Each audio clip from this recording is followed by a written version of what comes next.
this is how the interview will go. I will talk you through in each matter, and then I will ask my question. Is that all right with you? Mm-hmm. Okay. Okay, let's start. So let me walk you through the first question. Latvia resumed the limited acceptance of visa applications from Russian citizens, which had been halted after an attempted mutiny by the Wagner Group, Delphi reports. The Latvian Foreign Ministry announced that after assessing the security situation and consulting with the neighboring countries, it would resume issuing visas for Russians with some restrictions applied, however. We view this as internal affair of Russia. From our perspective, it was one evil fighting another evil, but what we do not know how things are going to develop in coming days and weeks. We need time to assess how this is going to impact internal situation in Russia, but also how this is going to impact regional security, because we have been very carefully listening and analyzing the speech that was delivered yesterday by Mr. Putin, where he was saying that some of Wagner Group mercenaries are free to move into Belarus. This move, if that's true, needs to be also reassessed from defense and security point of view. We all have seen capabilities of those mercenaries, and I think that in light of upcoming NATO summit, in light of all those discussions that we are having about defense and deterrence, about necessary decisions to strengthen the security of eastern flank, also such kind of moves, such kind of statements need to be taken seriously. Of course, we keep a wary eye on everything that occurs in Belarus, with Prigozhin there and an unknown number of very trained and skilled fighters who presumably will be joining him. That does potentially pose a threat. The threat would probably not be a frontal military threat, but the threat of attempted infiltration into Europe for unknown purposes. So that means we need to heighten our border awareness and make sure that we can control that.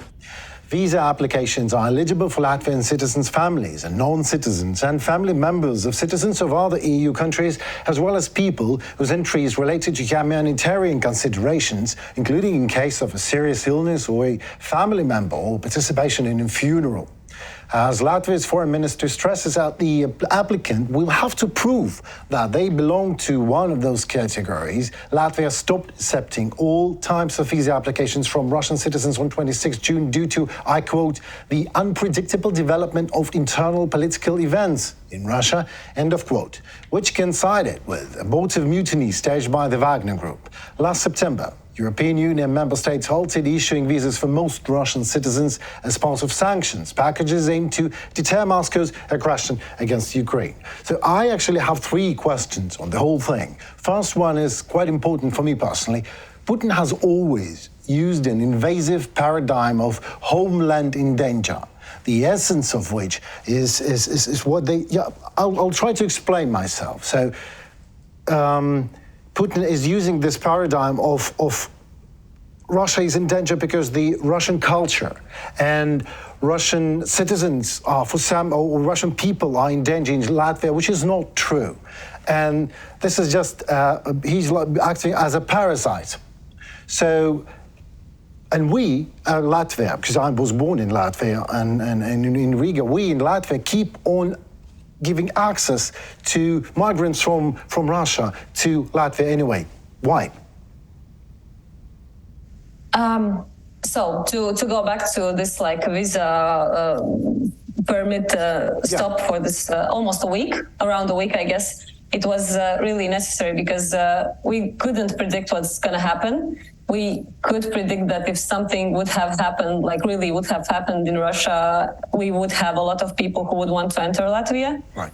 So we already have some part of society that is pro-Putin, pro-war, who are like thinking that it's so much better in Russia, you know, and things like that. So we couldn't risk having more people entering Latvia who think the same way. Absolutely. So it was really necessary, I think. Now we have again removed that limit, and we are, as you say, allowing people to enter Latvia if it's family reunion, if it's humanitarian issues, etc. But I think we as democracy, we have to kind of wait out, what's our security measures, what's also humanitarians and human rights issues. And so we are trying to find that balance here, because we have to both think about ourselves, about our country, about our security, but also we shouldn't be we have to be democratic enough to let people reunite with their families, to come to live to Latvia, to give shelter to those who, for example, apply for refugee status. And if it's each case is evaluated separately, and there are cases when we accept people. So I think all of that is important. And in general, we cannot close our borders at all. We cannot close them. Completely, exactly. So we have to view some cases one by one, each separately, and allow people who need to I would enter. imagine that takes time, and this is actually what democracy. This is the cost of democracy. Probably you have to take it step by step and case by case. So we are letting people to Latvia because issuing visas because on the humanitarian grounds. Is that right? Is what you are telling me? Yes, as well. Mm-hmm. As well, yes, as a refugee. Because at first.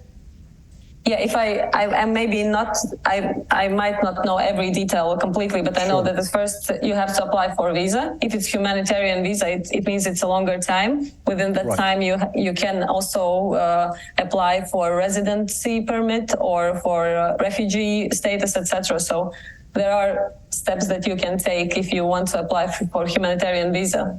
Accepted. The answer is accepted. Another question is, but did the visa issuing procedures actually changed after 24th of February 2022, after the full-scale invasion of Russia in Ukraine?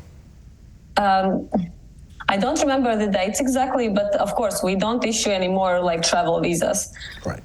We don't issue any more. Maybe there are still some work visas. I'm not sure about that, but we are not letting any person enter Latvia anymore as we did before. It was much more easier. Anyone could come to Latvia almost. And so now, we are looking at each case, and we are only allowing those who have family members here or who have other really serious issues where they need to enter Latvia.